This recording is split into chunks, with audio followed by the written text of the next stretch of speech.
अस्सलाम वालेकुम viewers, welcome back to my YouTube channel daily tips with Asma. Rabab Fatima नाम का शुमार लड़कियों के नामों में होता है। रबाब फातिमा एक इस्लामी नाम है।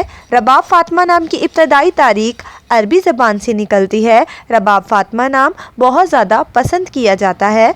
रबाब फातिमा नाम की लड़कियों के लिए खुशकिस्मत नंबर 2 माना जाता है। रबाब फातिमा नाम की लड़कियां ज़्यादातर खामोश तबीयत की पाई जाती हैं। रबाब फातिमा नाम की लड़कियों में अक्सर अपने काबू से दूसरे लोगों का दिल जीतने की सलाहियत होती है।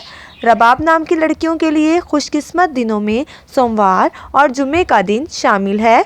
रबाब फातिमा नाम का शुमार इंटरनेट पर सबसे ज़्यादा सर्च होने वाले नामों में से होता है। रबाब फातिमा नाम का मतलब है हिदायत करने वाली और परहेज़गार। खुशकिस्मत धातों में हिंसों के हिसाब से कांसी शामिल है। रबाब फातिमा नाम के अफराद के लिए मुआफ़िक रंगों में नीला और सब्ज़ रंग शामिल है। रबाब फातिमा नाम के अफराद के लिए खुशकिस्मत पत्थरों में मरकत पत्थर शामिल है।